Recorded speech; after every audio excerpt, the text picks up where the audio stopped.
Economics start ചെയ്യാൻ പോവുകയാണ്. അതിൽ ആദ്യം നിങ്ങൾക്ക് പഠിക്കാനുള്ള മെഷേഴ്സ് ഓഫ് സെൻട്രൽ ടെൻഡൻസി ആണ്. അതായത് ആവറേജ്, മീന്, മോഡ്, മീഡിയൻ ഇതൊക്കെയാണ്. ഇതിൽ ആവറേജ് മീൻ ആണ് നമ്മൾ ആദ്യം കണ്ടുപിടിക്കുന്നത്. അതിൽ ആവറേജ് മീൻ എന്ന് പറഞ്ഞു കഴിഞ്ഞാൽ എക്സ് ബാർ ആണ്. അർത്തമാറ്റിക് മീൻ എന്നാണ് അതിനെ പറയുന്നത്. എ എം എന്നാണ് ഷോർട്ട് ഫോം. എക്സ് ബാർ എന്ന് പറഞ്ഞു കഴിഞ്ഞാൽ അർത്തമാറ്റിക് മീൻ കണ്ടുപിടിക്കാനാണ്. എക്സ് ഓൾറെഡി ക്വസ്റ്റ്യനിൽ തന്നിട്ടുണ്ടാവും.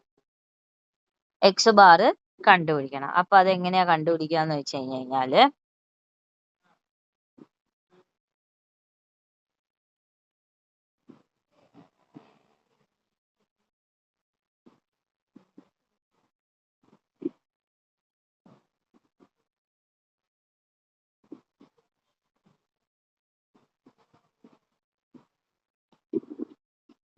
ഓക്കെ. അപ്പൊ നിങ്ങൾ ഇവിടെ ശ്രദ്ധിക്കുക, എ എം അതായത് അർത്തമാറ്റിക് മീൻ ആണ്. അതിന്റെ ഫോർമുലയാണ് X bar. Okay, is equal to sigma X by N. അപ്പൊ ഈ എക്സ് തന്നിട്ടുണ്ടാവും, ക്വസ്റ്റ്യനിൽ തന്നിട്ടുണ്ടാവും. അപ്പൊ എക്കണോമിക്സിൽ സിഗ്മ എന്ന് പറഞ്ഞു കഴിഞ്ഞാൽ സിഗ്മ അതായത് ഈ ഒരു സിമ്പല് എവിടെ കണ്ടാലും അതിന്റെ തൊട്ടടുത്തുള്ള വേരിയബിളിന്റെ ടോട്ടൽ ആണ് അവർ ഉദ്ദേശിക്കുന്നത്. അത് എപ്പോഴും ഓർത്ത് വെക്കുക. സിഗ്മ എന്ന് നിങ്ങൾ എക്കണോമിക്സിൽ കണ്ടു കഴിഞ്ഞാൽ അതിന്റെ തൊട്ടടുത്ത വേരിയബിളിന്റെ ടോട്ടൽ ആണ് സിഗ്മ എന്ന് പറയുന്നത്. ഓക്കെ,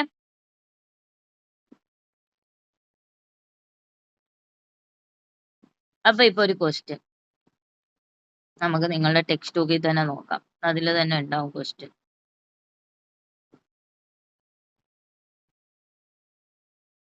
ഈ ഒരു question, calculate arithmetic mean from the data showing the marks obtained by 7 students of class 11th in a certain examination.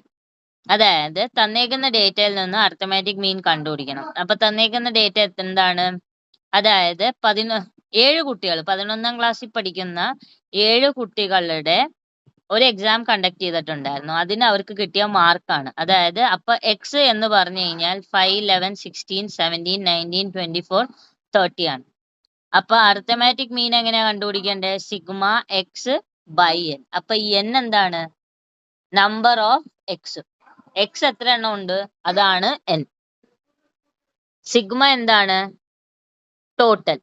Sigma X എന്ന് പറയുമ്പോൾ എക്സിന്റെ ടോട്ടൽ. അപ്പൊ 5 + 11 +